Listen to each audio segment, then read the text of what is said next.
जय हिंद फ्रेंड्स। ये class 9th के इंग्लिश के बिहाइव टेक्स्ट बुक का चैप्टर नंबर 10 है काठमांडू बाय विक्रम सेठ। इसका आज हम लोग एग्ज़ाम ओरिएंटेड क्वेश्चन और आंसर करने वाले हैं। इसमें मैंने इसका कॉम्प्रिहेंशन ऑलरेडी करा दिया है। यदि उसको आपने नहीं देखा है तो इस चैनल के प्लेलिस्ट से उसको आप देख सकते हैं। और आज हम कराने वाले हैं इसका अंडरस्टैंडिंग दिस टेक्स्ट यानी short answer type question. This is very important for your examination. तो आइए हम बिना देर के इसे स्टार्ट करते हैं। इसमें फर्स्ट नंबर क्वेश्चन है, which two temples in Kathmandu does the author visit and with home. इन लेखक काठमांडू में कौन से दो मंदिरों को देखने जाता है और किसके साथ। तो इसका आंसर होगा the author with mister Shah son and nephew visits to temples in Kathmandu. यानी लेखक श्री शाह के पुत्र तथा भतीजे के साथ काठमांडू में दो मंदिरों में जाता है।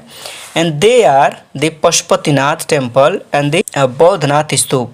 यानी वे हैं पशुपतिनाथ मंदिर तथा बौद्धनाथ स्तूप। सेकेंड नंबर क्वेश्चन है, what does the sign outside Pashupatinath temple proclaim. यानी पशुपतिनाथ मंदिर के बाहर का साइन बोर्ड क्या घोषणा करता है।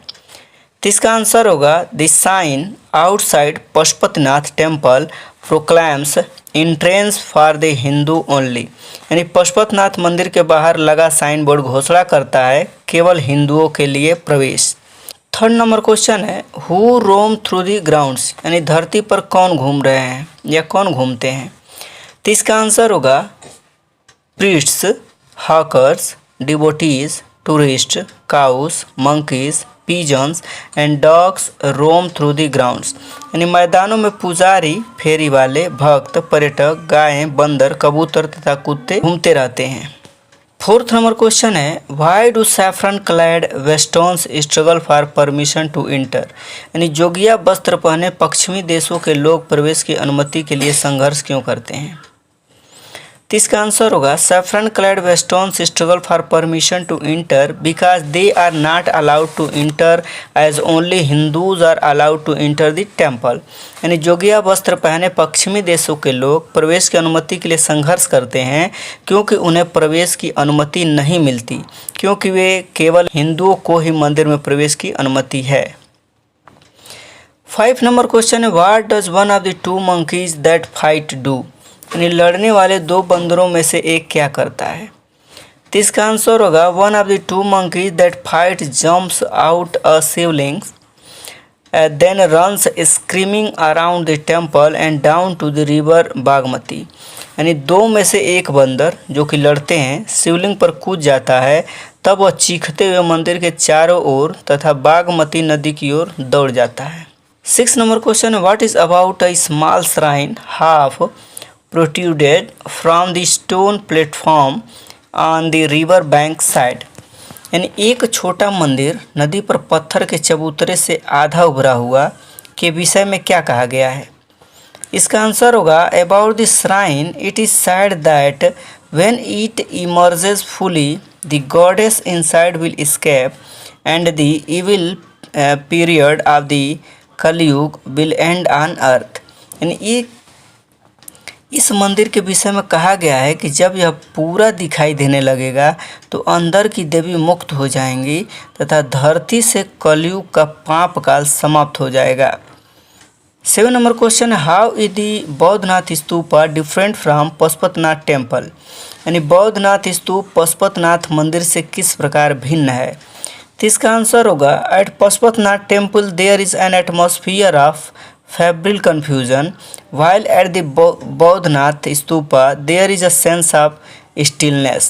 यानी पशुपतिनाथ मंदिर पूर्ण अग्रावस्था का वातावरण है जबकि बौद्धनाथ स्तूप पर शांति का भाव है। 8 नंबर क्वेश्चन है, what things do Tibetan immigrants sell. यानी तिब्बती अप्रवासी क्या चीज़ें बेचते हैं। इसका आंसर होगा Tibetan immigrant sell felt bags, Tibetan prints and silver jewellery.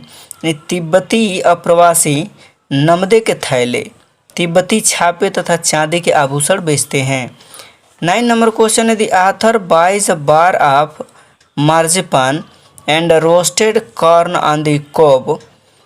यानी लेखक बादाम से बनी मिठाई की टिकिया और भुना हुआ जो भुट्टा होता है उसको खरीदता है what other things does he by, यानी वह और क्या चीज़ें खरीदता है। इसका आंसर होगा beside a bar of marzipan and roasted corn on the cob the author buys a couple of love story comics and Reader's Digest, यानी बादाम से बनी हुई मिठाई की टिकिया तथा भुने हुए भुट्टे के अतिरिक्त लेखक 2 प्रेम कथा के कॉमिक्स तथा एक रीडर्स डाइजेस्ट खरीदता है। 10 नंबर क्वेश्चन है the author feels exhausted and homesick, यानी लेखक थका हुआ तथा घर की याद महसूस करता है। On what date does he think on going back home, यानी वह किस दिनांक को घर वापस जाने का सोचता है। तो इसका आंसर होगा the author feels exhausted and homesick, यानी लेखक थका हुआ महसूस करता है और उसे घर की याद आती है। He thinks of going back on 31 अगस्त, यानी वह 31 अगस्त को घर जाने के विषय में सोचता है। 11 number question, where is the flute seller selling his flutes, यानी बांसुरी बेचने वाला अपनी बांसुरियाँ कहाँ बेच रहा है। And what does he do to do the flute he select, यानी चुनी हुई बांसुरी का वह क्या करता है। तो इसका आंसर होगा the seller is selling his flutes standing in a corner of the square near the hotel, यानी विक्रेता जो बांसुरी विक्रेता है होटल के पास चौक के कोने में खड़े होकर अपनी बांसुरियाँ बेच रहा है। He plays the flute he selects for a few minutes, यानी वह चुनी हुई बांसुरी को कुछ मिनटों तक बजाता है। 12 नंबर क्वेश्चन है why does the author find it difficult to tear himself away from the square, यानी लेखक अपने आप को चौक से दूर रखना मुश्किल क्यों पाता है। तो इसका आंसर होगा he is so much lost in flute music that he finds it difficult to tear himself away from the square, यानी वह बांसुरी के संगीत में इतना खोया हुआ है कि उसे चौक से हटने में बड़ी कठिनाई होती है। 13 नंबर क्वेश्चन है name some sorts of flutes, यानी कुछ प्रकार की बांसुरियों के नाम बताइए। तो इसका आंसर होगा the reed ney, the recorder, the जापानी shakuhachi and the clear flute of South America are some sorts of flutes, यानी नर्सल नेह, रिकॉर्डर, जापानी शाकुहाची तथा दक्षिणी अमेरिकी की साफ बांसुरियाँ, यानी बांसुरियों के कुछ प्रकार हैं। 14 नंबर क्वेश्चन है what is the living breath, यानी जीवंत श्वास क्या होती है। And what does it need, यानी इसे किस चीज़ की आवश्यकता होती है। तो इसका आंसर होगा the motive force of the flute is living breath, यानी बांसुरी का प्रेरणात्मक बल इसकी जीवंत श्वास होता है। It needs to pause and breathe before it can go on, यानी इसे बजने से पहले विराम लेने व श्वास लेने की आवश्यकता होती है। तो हम उम्मीद करते हैं कि वीडियो आपको पसंद आई होगी। यदि पसंद आई होगी तो अपने फ्रेंड सर्कल में अपने क्लासमेट के साथ इसे ज़रूर शेयर कीजिएगा और वीडियो को अभी तक आपने लाइक नहीं किया तो इसे लाइक ज़रूर कीजिएगा। Thank you, thanks for watching.